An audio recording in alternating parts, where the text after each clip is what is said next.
what does it mean to be a biohacker? For me, it means you make health your number one priority. That's the most central core tenet of being a biohacker. Health is your number one priority, right? Optimizing your biology. The next thing I would say is that, well, based on biohacking, you can't improve on anything you don't measure, right? So we have to measure and track. And I think it's really important for all of us to get really intimate with our metrics, understanding ourselves, who we are, what we like to eat, what our gut microbiome wants to consume.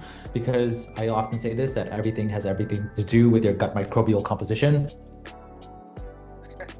Yeah. Welcome to Living Fun Podcast. We have David Choi with us. David's a dear friend who has really influenced a lot of ways that I go about my lifestyle and my wellness. And I figured it'd just be a great opportunity for him to chat about some of the things that he does in his own personal life to live the healthiest way possible. David comes to us from LA, and David Choi, why don't you go ahead and just share your story? Sure. Thanks for having me. I'm honored to be on your podcast, or what are we calling this? A podcast, right? Yes. Cool. So I'm honored to be here. I'm honored to have had such an impact on your life. And I hope that's just my goal in general. I made this my mission to help as many people on this planet take control of their health so they don't end up like my sister who passed due to a medical misdiagnosis. So that was many years ago, actually 29 years ago, a couple of weeks ago. And that's had a big impact on my life. It's really, I witnessed from a very early age the ravages of Western medicine. My sister was in and out of the hospital growing up. She had a heart transplant at 13. She was in a coma for a while, and then she lived 6 more years after the transplant and she passed. Um, and I was traumatized. I had quite a bit of trauma from that throughout my 20s and 30s. I just kind of drowned myself in work and play to just not have to think about that. And then it all came to a head in my 30s and I hit rock bottom. My first marriage crashed, burned and crashed, crashed and burned. I'm married again now, and it's phenomenal. So I'm in LA now. I was in New York for a while, and I had the biohacking show, Biohack the World, from 2018 to 2020 at the assemblage. That was fantastic. Then the pandemic hit. I was burnt out as a producer, and I was really welcoming a break from all of it. So I was very happy to put the show on pause, and it kind of still is on pause. We're thinking about starting it up again in 2026. Not sure in what capacity or what fashion, but the gears are turning. But in the meantime, I'm here in LA. I'm working for this company called Favorited. It's a TikTok competitor. So it's like TikTok Live and it's video streaming only. So you can't upload any videos, any polished edited videos. All you can do is just stream and go live. And there's no recording either. So once you're done with your stream, it's one and done, gone forever. Kind of like Snapchat, as you had just mentioned. But there's gifting going on, and a lot of our creators are making lots of money. So our top creator was making close to $1 million last year.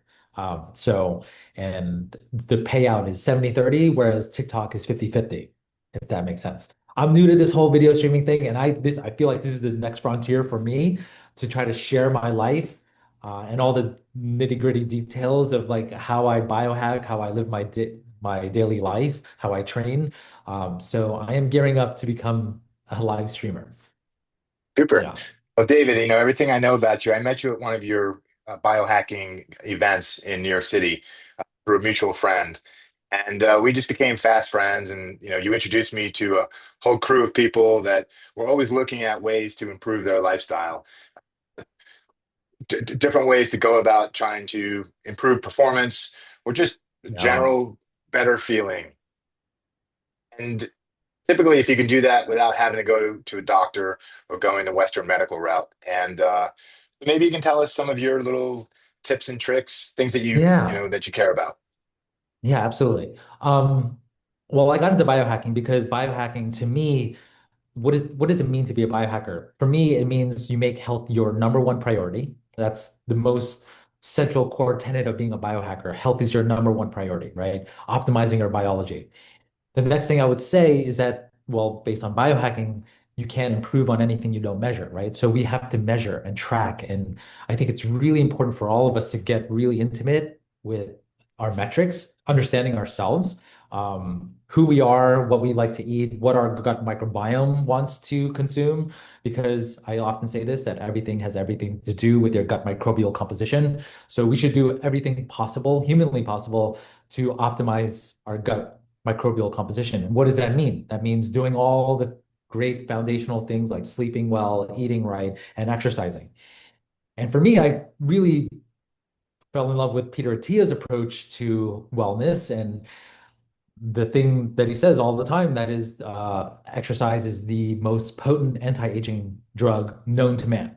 And I know this firsthand. I know you as an athlete as well. You're an avid basketball player, but I've come to a point after 10 years of biohacking that exercise is truly the most important thing in my entire toolkit of biohacking.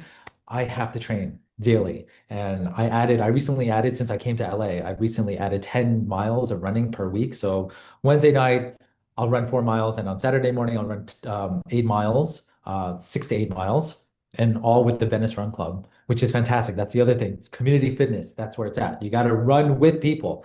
Otherwise, I just feel like I don't think I would be able to run 10 miles on my own every week, week in and week out, right? But I do it because I'm part of this crew, Venice Run Club, and it's phenomenal. I think that everyone should try to run a little bit more, not super long distances, because gosh, I came from last year. I was telling everyone, don't run a marathon because it's not good for your joints, right? But here I am now training for a half marathon, and I keep telling people, you know what? I think the half marathon is where I'm going to cap it. I'm not going to go more than that. And people, run coaches have been telling me this as well. Like the half marathon, that's the sweet spot. People get injured much more when they're training for a marathon or they're running a marathon.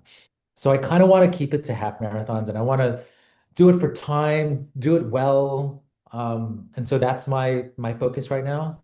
So I got a half marathon coming up, the Rose Bowl half marathon in Pasadena on January 18th. I'm really excited about that. But just in general, I started this summer with just 1 day a week running, adding 4 miles a week, and that just changed the game for me. Now my VO2 max is like through the roof. I go to this gym called Fred Fitness in Santa Monica here. Fantastic gym. I think it's the only AI enabled gym in America right now, at least in LA. So they have these e-gym machines, right, where it first you go in and you do a health assessment, you do a strength test, a flexibility test, a cardio test, a metabolic test with an in-body scan, and it gives you your bio age, right? And I'm 47 years old now, but I worked my way down to a bio age of 26 based on all the things that I've done with Fred Fitness and all the metrics that it's tracking for me. But what I love about this gym is that you never have to change weights. You never have to think about what weight to use. You just tap and go. And there's a machine for every single part of your body. Really great running machines for runners. So like the adductor, abductor, single leg kickback, hip thrust, back extension, leg press machine, everything for runners. Upper body and lower body. It's a great gym for anyone really, who really wants to make the most out of your gym sessions. So it's really efficient. So the main selling point for me was the eccentric negative training, which most gyms with free weights can't do, which is on the way back. Let's say you're doing a bench press, right? The concentric phase where you're pushing out is one weight, but then when it comes in, it automatically increases the resistance by like 30% on the way in, right? So you're naturally training the negative phase, which you can't really do easily in a regular gym. Usually it's just really slow negatives. Like you'll do an explosive concentric phase and then a really slow eccentric phase. But these gym machines, e-gym machines, will just automatically increase the weight for you. And then it will automatically advance the weight for you, knowing that, oh, this is too easy for you, right? So that's gonna trigger you to do a strength test, a periodic strength test, to retest to see how strong you are. And then it'll readjust your working weight based on that strength test. Overall, phenomenal experience. You could do a 2 hour workout in just 1 hour. I know I'm talking on a tangent here. I started talking about running, but then started talking about Fred Fitness. I'm just all about fitness these days here in LA. And you can't beat the weather. Just more days of running, more days of just being active. It's great. Yeah. I love that. It sounds like both the gym as well as the running club is also a great way to build community. I know in New Oh York yeah. City or New York where you used to live, you were involved with a CrossFit gym. Is Mm. this relative to what you did in New York? Is it a different approach to working out? Yeah. So I'm a level two CrossFit coach, co-own a CrossFit gym in New York still, CrossFit Dynamics. It's doing well. It's phenomenal. I came here and I somehow got injured doing a CrossFit workout. I fell off the rig. And I was injured. I couldn't use my elbow, my left elbow for like 6 months. So then that's how I got into running. Now I'm doing running, rowing, some CrossFit sprinkled in maybe once or twice a week, but mostly strength training at Fred Fitness, running twice a week, and rowing at home to help build up my cardiovascular capacity so that I could run better. So like everything has to do with improving my running. It's just a sport that I just fallen in love with, and that's just how I am in general. And anyone can tell you that David Choi, yeah, once he falls in love with something, he goes like really deep into it. And that's just who I am, and I'm really deep into running now. Love it. So, talk to me a little bit about some of your approaches to biohacking in addition to working out. It sounds as if some of your answers are going to be based on like some of the lifestyle choices you choose so your running can improve, but things like Yeah, food and sleep and community. sure. My sleep has never been great. I'll tell you that. My dad always struggled with sleep. I witnessed that growing up. He would be up at all hours of the night. I try my darndest, and I do get to bed on a consistently around like 10 p.m., 10, 11. But I'll wake up in the middle of the night and I'll have to maybe eat a snack. I don't know, maybe I'm just hungry. Maybe my body's just telling me I need more calories. Um, so my sleep isn't great, but community, spot on. Like I am such an extrovert. I love talking to people. I love having conversations. I love being a coach. I'm a health coach, right? So I naturally will talk to anyone about biohacking and health. And honestly, biohacking as a topic, as a core topic of conversation at any cocktail party or wherever, like even at work, I find that I can connect with pretty much anybody on the health front, right? On the health and fitness front. So communities there, I love working out with people, but I'm also competitive, right? And so I love competitive sports. I love being the fastest, strongest that I can be. And so I will train at home by myself, long rows for an hour, just so that I can be better at the gym or better in a competition. Supplement wise, I prefer like the all natural variety of biohacking, except for the fact that I just got on TRT. So that's a that's a huge dent in that approach. But I did feel like my testosterone levels were waning, declining, and it was affecting my mood, my drive. And so I decided to go to a male clinic, hormone clinic to get tested. And I did show that I was like 413, which is right under the cutoff of where they would say, yes, you can be prescribed TRT. So I was a little happy about that. But the dose, that whole thing is trying to understand how to dose the testosterone. Um, Not a lot of them really know either, but turns out ChatGPT is really good at being a hormone doctor. Uploading your labs to ChatGPT and asking, oh, this is what I'm experiencing. These are my symptoms. How can I improve? I found that I like my acne was just horrible. It came back. I did TRT a couple of years ago and I had really bad acne. I had stopped. And then this time I said, let me try it again with a different approach, maybe less. And I tried it again at 150 milligrams per week and it was still causing acne. Then I found out through ChatGPT and talking to other doctors that you could actually, instead of doing it intramuscularly, you could actually inject it in subcutaneously in your fat, which will reduce the amount of testosterone that gets released into your body at one time. And so that helped a lot with reducing the acne. I'm still on it. I don't know how long I'm going to be doing it, but it's definitely helped me quite a bit to stay motivated. Yeah. So, how do you go about measuring yourself? What devices do you use? What doctors do you see? What's your approach to Yeah. saying, "Hey, I want to try this," or "I want to explore this"?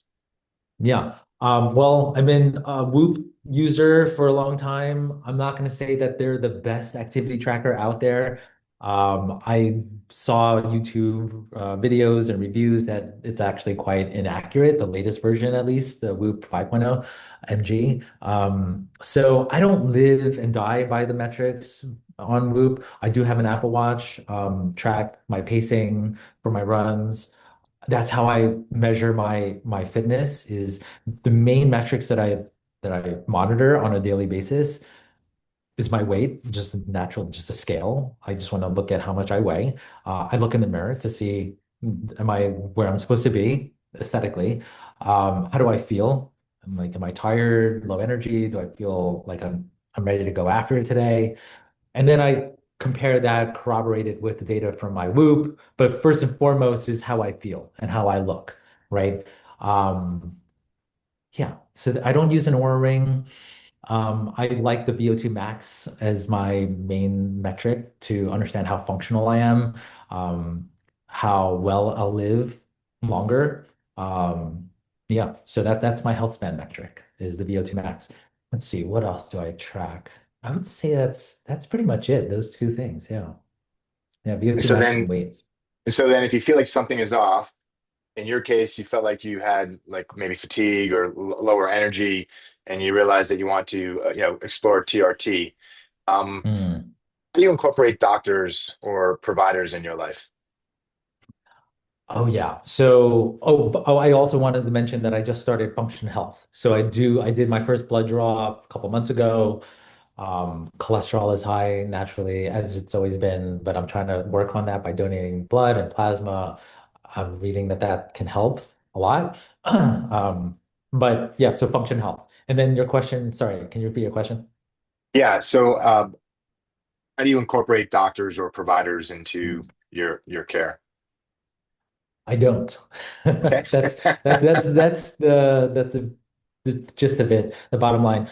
I don't have a GP right now. I had a GP in New York City earlier this year, and I left. I moved to LA in June. But I all throughout when I was living in New York, I had a GP, but just a run-of-the-mill GP who I could just go get labs done, a physical once a year. But I am basically my own doctor. I've been a biohacker for the better part of 10, 12 years now. And so I'm a health nerd and I'll study as much as I can about any condition that I might have. ChatGPT has been great to help corroborate some of what I already know instinctually based on all the knowledge that I've gathered and how to manage my health. So yeah, I would say that I am the CEO of my own health. I don't outsource my health to a third party medical practitioner. I will use a general physician as to bounce ideas off of, but they're not who I go to for like a health consultation. If anything, I'll read my Function Health report and I'll get better actionable data from there than I would if I were to just go for a 10-minute session with my GP. I assume you've done blood tests prior to working with Function. Yeah. How is it different using Function versus how you used to do it?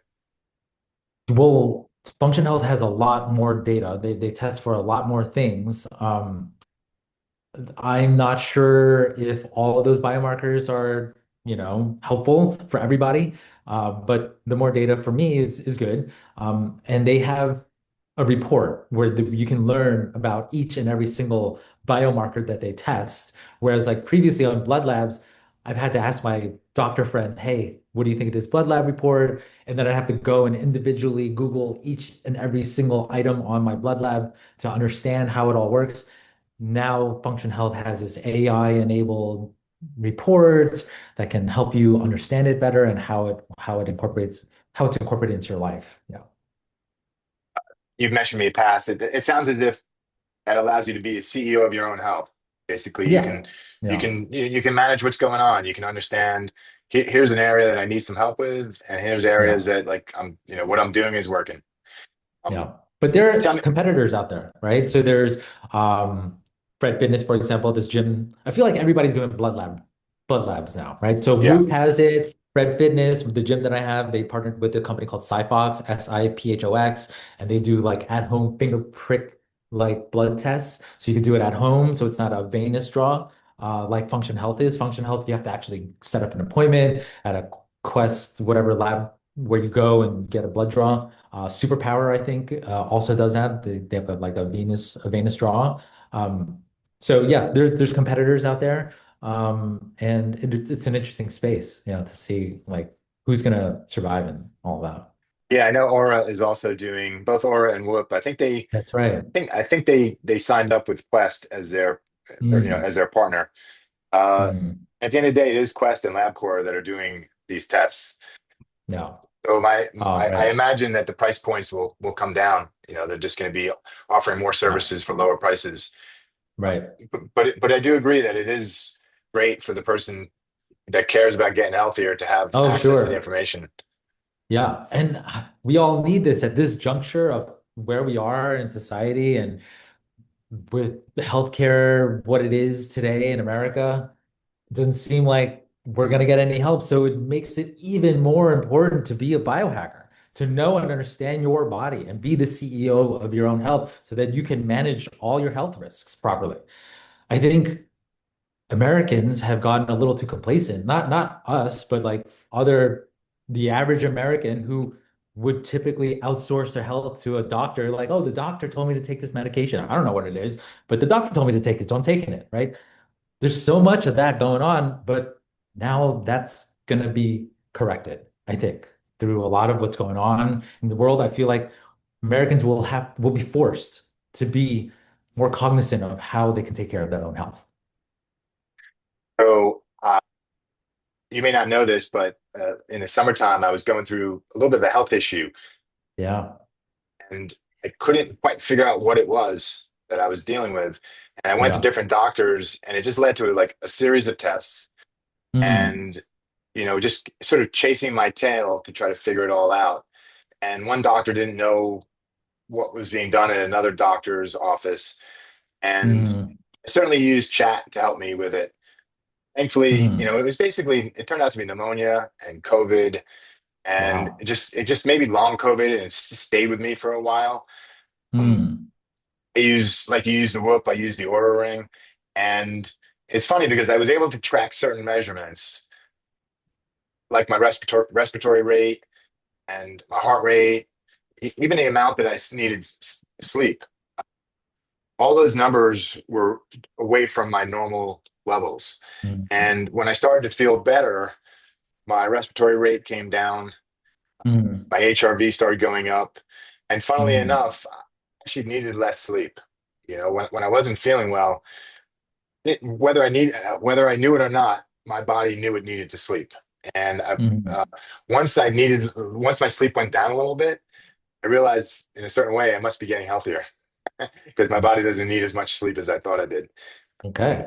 How much deep sleep do you get? What does your aura say? Like, how much restorative deep sleep do you get per night on average, would you say? yeah, so I would say about an hour and a half to 2 hours of deep Mm, and REM sleep combined. okay. Sometimes 2.5, but let's just say Mm, on average between those two measures about 2 hours, and mm. evenly split an hour for deep and an hour for REM. How long have you been And tracking? Do you uh, mind sharing? let's see, I think in 2020 Okay. 5 years. All right. is beginning. Have Yeah, you noticed that it's consistent? Like you since you started tracking your deep sleep, your restorative sleep that has been around 2.5? I think it's gotten better Oh, because okay, good. I've set out to try to be better with my sleep. Cool. So some of the biohacking things that I do include having a darkened room and Yeah. colder in the room as well. Mm, Trying to put my meals a little further away from when I'm about to go to yeah. sleep. Yeah. My challenge, funny enough, you mentioned basketball, and sometimes I don't get to the gym till a little later, which means that I'm kind of having some pretty heavy exercise a little too close to when I go to sleep. So that's something that Mm, I'm working on is to actually play a little bit less and to get a little bit more time before I go to sleep so that my body's in a more rested state when I'm ready to go to sleep. Are you taking enough electrolytes? That also helps me sleep well because after a long training session, I'm sweating a whole bunch. I chug a whole big thing of whatever I got, element tea or element, and it helps me sleep. Yeah. I've been using. recently I went away from an electrolyte I was using because it had Hmm. some ingredients I wasn't crazy about, like some sweeteners. And so Hmm. I'm using a unsweetened version of these electrolytes. So I'm sort of in a new biohacking phase of seeing how this electrolyte's affecting me. But for sure, I Cool. have it throughout the day when I add it to water. And Yeah. I've also been experimenting with creatine. Do you ever use creatine? Of course. Yeah, yeah. I daily. Yeah. It's in my coffee. I'll put 10 grams in my coffee. I was at 15 grams only because they say that anything above the 5 grams helps with neurocognition. So your muscles will be saturated after 5 grams daily, but then that anything above that will end up going to your brain. So helping you think better. Um, yeah, so that's what I do. 15 That, grams, 10 to so how 15. do you, one of the challenges I have is when I'm doing different supplements is trying to understand the effect of this one supplement on me versus another supplement. So like, It's are you hard. able to It's so isolate the hard. creatine and say, yeah, this is helping you? Tough. Well, yes, in the sense that I don't take a lot of supplements in general. So yeah, not like I used to. I used to have 20, 30 things that I would take a day. And I was spending, I don't know, $400 a month just on supplements.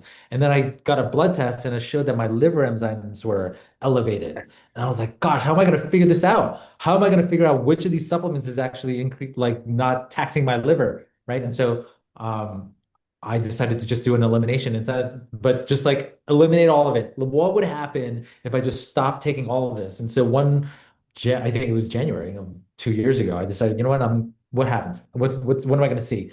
Nothing. I was totally the same. I Your weight could stayed the just same, stop the way way you looked earlier. stayed the same, all the things that you use to measure Pretty how you're much. doing were pretty much the same. Yeah. Yeah. Pretty much the same.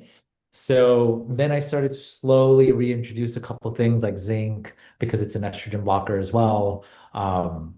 So zinc, vitamin D, when it's winter time, I started taking vitamin D because I'm indoors a lot. I'm getting enough sun, um, and fish oil just for insurance. I don't even know if I definitely need it, but I'm taking it. But yeah, well, Yeah, I was going to say you mentioned zinc, D, and fish oil mhm. and creatine. It sounds like you and I do some of the same things. Same things. Yeah, that's just my basic stack that I take on a daily basis. Yeah.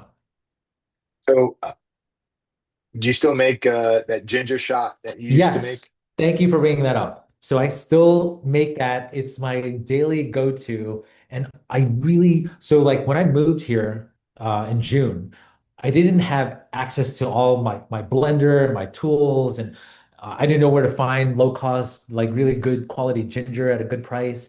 But now I have all that figured out and I started making it. But what I'm trying to say is that there was a period about 3 months where I wasn't making it, I wasn't taking it daily.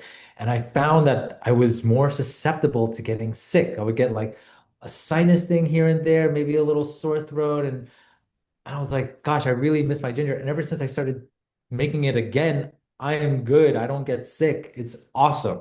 So yes, it's raw ginger, apple cider vinegar, elderberry, and manuka honey. And it's gold. I really do recommend that people take it. I have it on my Instagram page. There's a video. It's called Ginger Jammed. If you want to know how to make it, you can go to my Instagram at DJC200 and find the video called Ginger Jammed, and you'll see how I make it. Super. Yeah. So when we post this YouTube, I'll include all your various links, including the link for the Cool. ginger jam. And man, to me, that's the ultimate supplement when you can use the natural ingredients like that versus some pill or some shot. There's one thing I do want to talk about though, and like you touched on it earlier, the social connections, right? And I'm having so much fun here in LA. I think that that's what's missing from my life when I was in New York. I was really stressed out. I was financially stressed. I quit my job at the bank and I was searching for a job. The job market was just really bad it was just cratering for someone with my professional background, IT security and compliance. I was saved by my friend who was like, "Hey, we have this opportunity over here. We need someone with IT security experience. Can you help us out here? This is a startup, really well-funded startup. Can you come out here?" And I said, "Sure." And that's going forward. I feel like social connections, having that network saved me. right? Having that friendship from 7 years ago helped me get this job, and it was my lifeline. And I'm here, I'm having fun. I'm like me and you, we've gone out to some music events we love. That's our connection, right? That's kind of like where we really connected was going out to concerts and listening to live music. That is so essential for me to stay young. And every time I swear, every time I go out and I go to a nice, good concert and I come, my inflammation in my body is just a lot reduced. And how do I know that? My acne pretty much goes away the next day. So, but like if I have any deep cystic acne, it'll disappear the next day. So then I know that my inflammation markers are probably a lot lower from that experience. And then the whole thing with Brian Johnson and him taking macrodose of mushrooms, right? Showing that his inflammation markers are down, his cortisol levels are down, his stress markers. I really do think that's the key. That is the ultimate thing. Let's go out, have fun with your friends more often as much as you can. Not too often. Cadence is very important. I do it like once every 2 months or once every 3 months. You do it too often, it's like, then you're living in a hedonistic kind of lifestyle, right? But for me, I subscribe now to this Epicurean slash stoic lifestyle. So I'm like 90% of the time I'm stoic and I'm like, I don't need drugs or alcohol or nothing. It's just exercise, sleep, nutrition. And then that 10%, I will go out and trip balls and have fun with my friends. And that's for me is rejuvenating. And I've been doing this. I don't know if you knew this, but I've been throwing electronic dance music parties in my 20s and 30s. I was a big New York City club promoter for a while. And so that's in my history, that's in my blood. I'll just go out and have fun and dance, right? And I can't not do that. And I do that. I like make a concerted effort to go out and see my favorite DJs once in a while. And every time I do that, I'm like, this is what's keeping me young. Listening to this kind of music, having these amazing dance floor experiences. I really do think that you don't you don't stop dancing because you get old. You get old because you stop dancing. So I love to say that. I love that. And and the feeling's mutual too, because about 3 years ago, a little bit over 3 years ago, I went to one of my first shows with you, EDM show in Brooklyn, and I invited Georgina to come join us, Yes, I and remember. that you were there, and our relationship has just blossomed from that point. So every time I go to a show, I always think about you and Ting and all the other people that Awesome. and I like I can't do it all the time, and I like I Yeah. like that every few months. And last night was one of those every few months experiences. Cool. And I Nice. reached out to you and Yeah, you and did. sent Thank you a you. nice little message, just Hmm. I heard to pay Georgina in the homage. background. That was awesome. Cool. So tell me more Thanks. about any thoughts on peptides or Mm. GLPs or any of the latest trends that are out there. I don't know enough about the GLPs to be honest with you, but I am seeing and hearing from my friends who are biohackers that microdosing is the way to go. That dose with a lot of what we do in biohacking, I often say dose makes the poison, right? So you could do everything the right and wrong way. With GLPs, probably the same, right? So I hear microdosing is great for lowering inflammation. Um, I would explore it and I recommend that anyone who is in that position who maybe needs a tool like that, I definitely point them in that direction. Hey, look into this. I'm not saying that you should definitely be on it, but look into it for yourself. Um, because gosh, I spent the better part of 10 years trying to achieve the aesthetic that I have today. And if there was a shortcut, I probably would have taken it 5 years ago. I even thought, I was like, when I was first getting into it, I was like, maybe I need lipo, right? But it turns out you don't. It just takes years to get to if you're, coming from being a little overweight to trying to look shredded, it's going to take you many years. Then there's the GLP-1s that can help you. It's a tool, right? It's great. I think people should look into it. Peptides, I've tried a bunch of them myself.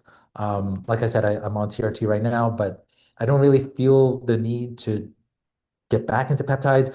I tried it for a while, didn't really see a lot of improvement. But then again, maybe I wasn't doing it right. I don't know. Um, But right now I'm happy with where I am, and I don't feel like I need to add more to my whole stack or regimen. Yeah.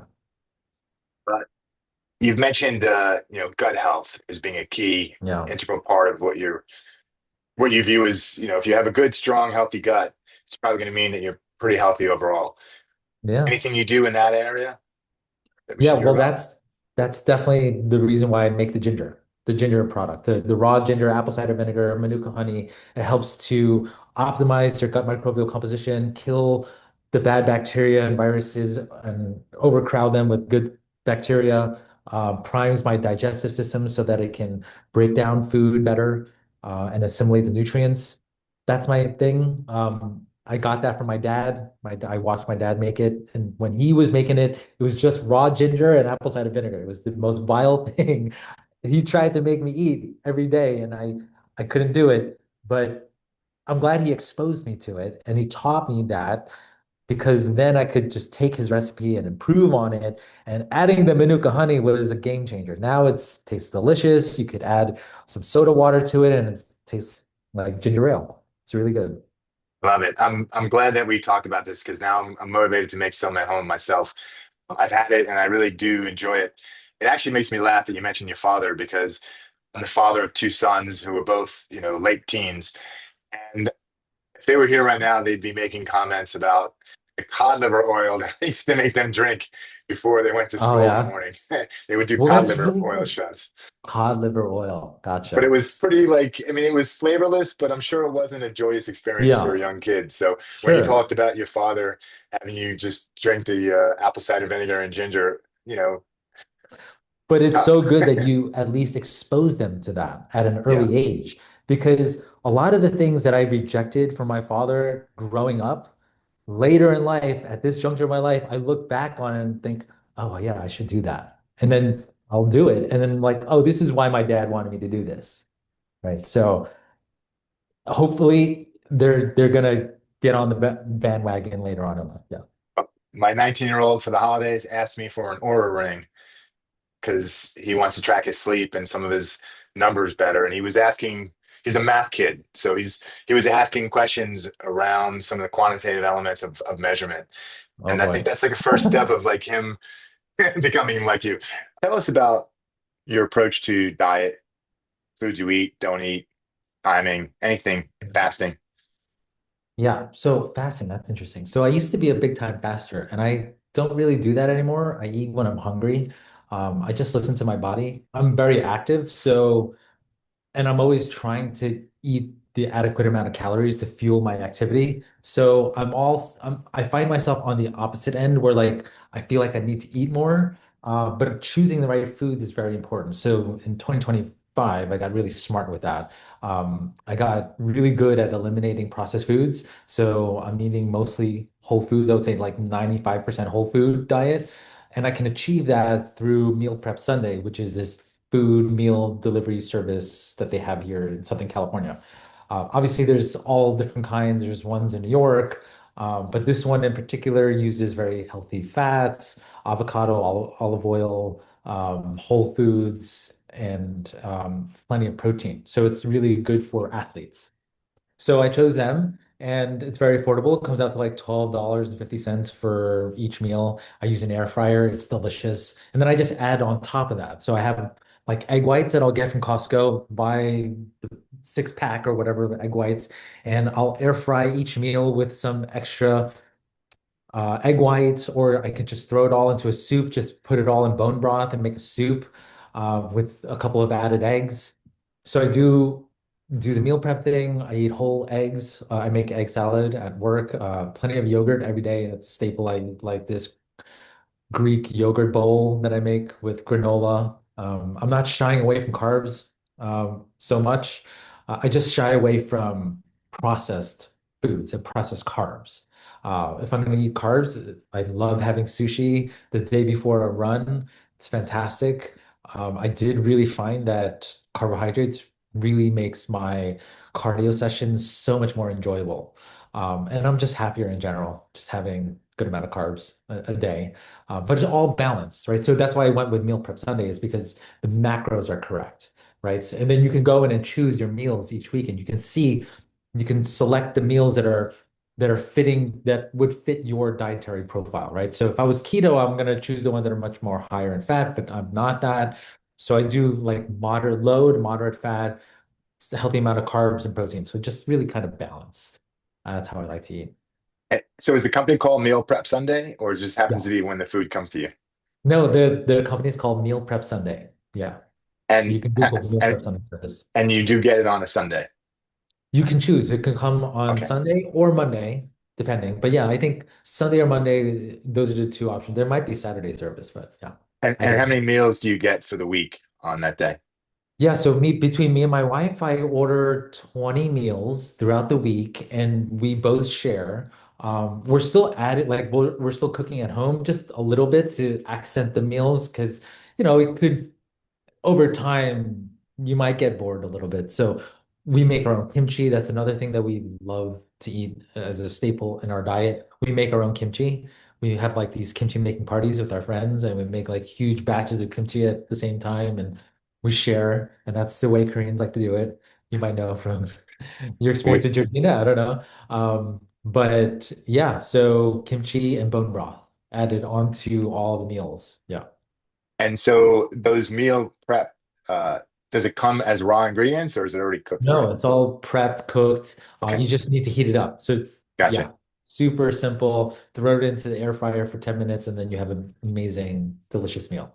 gotcha. Yeah. And uh, maybe you'll include the kimchi recipe that you guys use, or is that Sure. Oh, I made a video. I got to cut it all together. That's the other thing. I'm really bad at making these videos um, as a content. I'm not so much a content creator. I just kind of want to live my life and then share it as I go. But yeah, I got to make that video. understood?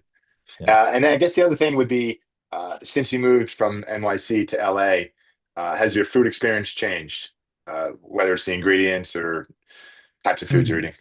I think that I just got more dialed in. I was much more motivated as I got more into my fitness and understanding how to fuel my long cardio sessions, my long runs. Um, I started to get more cognizant about like what I'm eating and what I should choose to eat to be better at my sport, which is now running. So, yeah, just not eating so many spicy foods because I've had a bad situation where like my stomach wasn't sitting right and I was all going out on a long run. You don't want that to happen. Could get messy. Last topic. I know in part you moved to LA for this job opportunity, and it's been a beautiful experience for you. But I also know that you moved as well because you're into acting. Maybe you could tell Yeah. us a little bit about that experience. Well, that's part of the reason why I feel like this is my favorite place in the world because I'm surrounded by really good talent. And I was mentioning this before we started.